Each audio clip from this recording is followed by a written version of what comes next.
A história da psicanálise no Brasil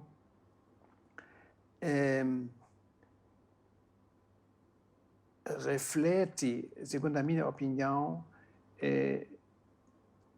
a história cultural do Brasil.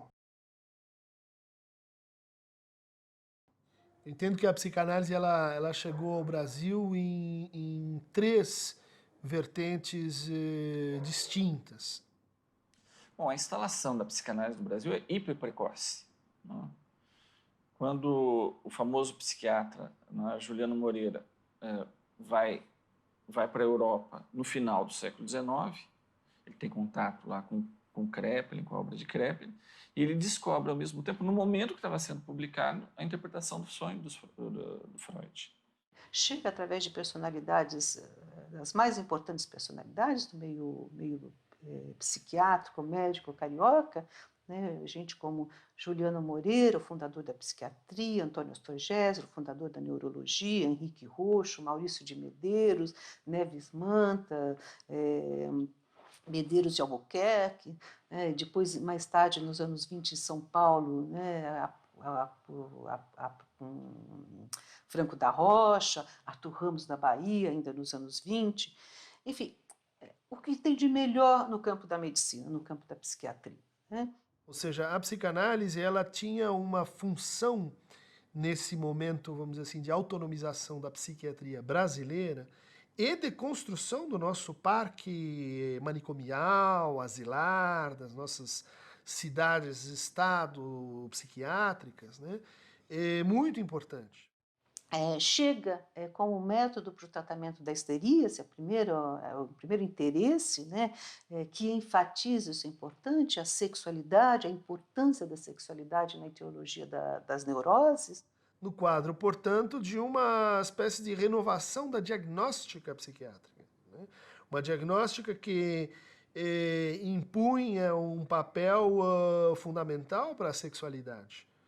O Brasil, e aí é preciso conectar isso com a nossa representação, vamos dizer assim, endocolonizatória, com a nossa representação que a gente, enfim, que configurava o Brasil dos anos 20 como um Brasil que precisava se civilizar. Não mais ser civilizado, mas criar parâmetros de apropriação, por exemplo, do seu interior, né? Dos indígenas, do atraso, né? Então, essa ideia de que a sexualidade era um ponto-chave, né, na constituição dos sujeitos e na determinação das patologias mentais, ela coube como uma luva, né? Ou seja, a sexualidade que me leva para as questões, por exemplo, sobre a reprodução, né, sobre a natalidade, sobre o controle de natalidade, sobre a extensão das famílias. Eu acho interessante do que eu tenho estudado ultimamente para pensar por que resolveram, na década de 20, na década de 10, 20, trazer a psicanálise para o Brasil. A maneira como eu tenho lido isso ultimamente é justamente esse final do século XIX extremamente pessimista com relação às possibilidades do Brasil conseguir alcançar o nível, a elevação necessária da modernidade, né? Como uma nação moderna, independente, capaz de oferecer suas especificidades para esse mundo moderno, por causa, principalmente, da questão no fim da escravidão, da questão da mestiçagem. Bom, veja como isso se cruza com a recepção da psicanálise segundo vertente, na psicanálise entre os modernistas paulistas, né? Ou seja, ela é aí uma espécie de antropologia de resistência. Então, eles fizeram a primeira leitura importante de Freud no Brasil, que é uma leitura cultural também.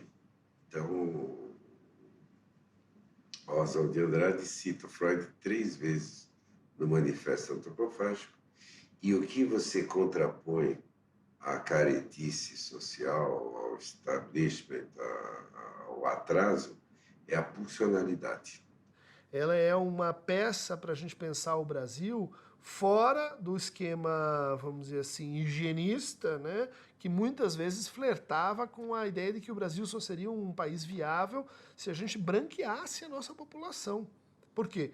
Porque para o raciocínio tipicamente francês, baseado na ideia de constituição, a gente tinha formas de subjetividade. O negro tem uma, o branco tem outra, o índio tem outra.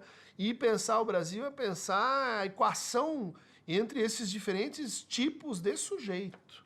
Né? A psicanálise ela repudia isso, a antropologia psicanalítica repudia isso franca e frontalmente. Quer dizer, não há tipos de sujeito. Né?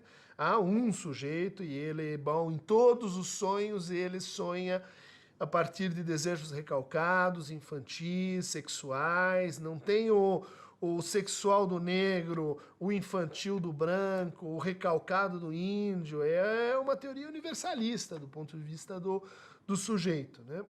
Mas chega também beneficiada pelo viés sociocultural, né, de um país às voltas com a sua identidade nacional, né, um país que acabara de proclamar a República, que se perguntava o que é ser brasileiro, né, sobre o impacto simbólico das transformações provocadas pela instauração da República, né, pelas modificações econômicas, notadamente o sucesso da economia agroexportadora do café, né, que em algumas décadas, por exemplo, transformou a cidade de São Paulo numa metrópole, né, com consequências significativas para a construção da subjetividade de novos cidadinos, né, que eram deslocados da vida rural para a vida urbana, com as consequências que isso pode ter, né, uma grande explosão demográfica, sobretudo, né, impulsionada pela chegada de uma mão de obra imigrante que afluía da Europa. Né?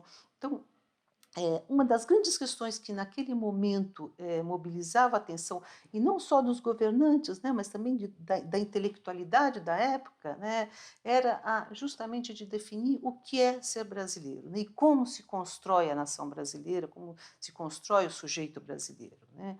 Nas primeiras décadas do século XX, e não só, ainda hoje essa questão vira e mexe, retoma, reaparece, né, mas naquele momento da chegada da psicanálise no Brasil, educadores, escritores, médicos, todos se lançaram, né, nessa reflexão. Né? A gente tem uma terceira forma de chegada da psicanálise no Brasil, de entendimento da psicanálise, que está ligada justamente à tradição das formas simbólicas, né? De como a gente lê a cultura, de como a gente se interpreta, ou seja, a psicanálise como uma hermenêutica, né? De que vai permitir que a gente leia nossas contradições sociais, que a gente leia nossos símbolos, que a gente entenda a nossa cultura, que é, por sua vez, veja só, né, uma cultura sincrética, ela pede um esquema de interpretação que não jogue simplesmente com identidades pré-constituídas ou pós-constituídas, mas com identidades em conflito, identidades em contradição.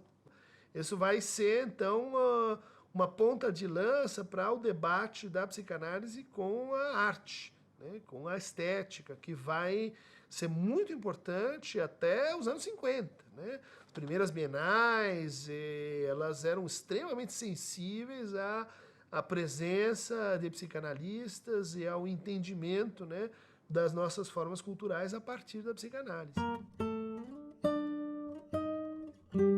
Ao mesmo tempo, né, durante muito tempo dessa história da psicanálise, a gente teve também essa tradição, a tradição de país colonizado. Né? Dificilmente um grupo psicanalítico no Brasil se autorizava sem ter o seu francês ou o seu inglês de referência fundamental. É interessante isso, porque poucos se autorizavam apenas de Freud, tinha que ter o seu francês, o seu inglês, o seu argentino.